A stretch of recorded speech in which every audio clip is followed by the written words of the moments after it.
please sit down, di ba? Ibang klase. Nagagamit mo ito sa mga, katulad halimbawa sa Black Rider. Yes, hopefully in the future. May mga action scenes pa po Sana na mabigyan ilalagay ka sa ng amin. pagkakataon. Yeah. Gumawa talaga ng action film, di ba? Kaya naman yan. May background ka ba, Jess? Kasi ang daming action films na ginawa ka. Well, nung nag-umpisa tayo mag-action, bago tayo sinabak ng Sego Films that time, talagang pinag-training naman nila ako sa mga yung fight scenes, etc. And then, taekwondo na-try ko rin, pero hindi naman ako umabot sa black belt. Pero nakaka-proud. Your daughter graduated cum laude, Opo, yeah. Universidad ng Pilipinas. How do you feel?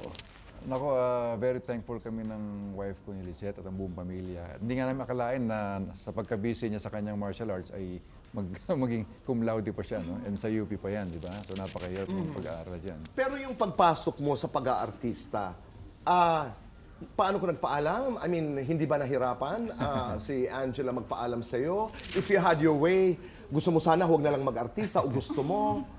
Well, ako naman kung ano yung gusto niya at magiging masaya sa buhay niya. Nabanggitan niya dati nung high school yan. Sabi niya, Dad, pag-graduate ko ng college, gusto ko rin mag-showbiz. Sabi ko, talaga? Gusto mo talaga? Eh, di ba, baka gusto mo mag-doktor o whatever, kung ano man gusto mo. Sabi niya, sige, susubukan ko itong ano ko, sabi niya. So sabi ko, di sige, di tapusin mo para at least pag nagsawa ka sa showbiz, ayaw mo na, meron kang fallback na, pwede kang ibang career. Hindi priority po talaga, Tito Boy, is to graduate talaga para may fallback just in case. At saka para payagan ka rin. Payagan din po. Ano naman siya, masigasig talaga, gusto talaga niya. Para payagan ka dahil ang, di ba? Was that your way of discouraging? Nasa ayaw mo mag-abogado, ayaw mo mag-doktor. Was it your way of discouraging Angela na baka naman pwedeng iba? Hindi ko naman nasabing ganun, Beboy. Hindi ko na... Kasi alam mo ang industriyang ito, alam mo ang ginagalawan nating mundo. Yes, siguro nga po. Just Tony, alam mo yun, di ba? Kasi nasa iyo naman eh. So sabi ko, kung gusto naman at ambisyon niya, di why not? Kahit mahirap naman yung pigilan mo siya, sa gusto mo, ipipilit mo sa kanya, mahirap naman yun. Di ba? Jess, ano yung pinaka-importanteng leksyon na natutunan mo bilang isang artista na parati mong ibinabahagi kay Angela? Well, siguro yung kailangan pa nag-showbiz ka, nag-enter ka sa showbiz, yung ando na yung passion mo sa pag-showbiz, sa pag-aartista, yung mamahalin mo yung trabaho mo, mga katrabaho mo na maging walang problema sa'yo, at ituring mo siya talagang career na talagang iingatan mo. Yeah. Oo. Wala pa namang pagkakataon, Angela, na Dad, hindi mo naman sinabing, ang hirap pala nito. Wala pa. Wala pa naman po, Tito Boy. Ang puyata naman pala ito. Yun lang. I mahirap expected dyan. it po. Kasi po, Tito Boy, bata pa lang po ako. Sumasama na po kay Dad. Sila Silent yung mga kit na po ako sa tapings niya. So, I kinda had a glimpse of it, of how it's like na po. You know, I was a very young writer. I did an interview with your dad. Naalala ko yun. Ako rin, When Kuya People's Boy. Tonight po was edited by my dear friend, the late Louie Camino.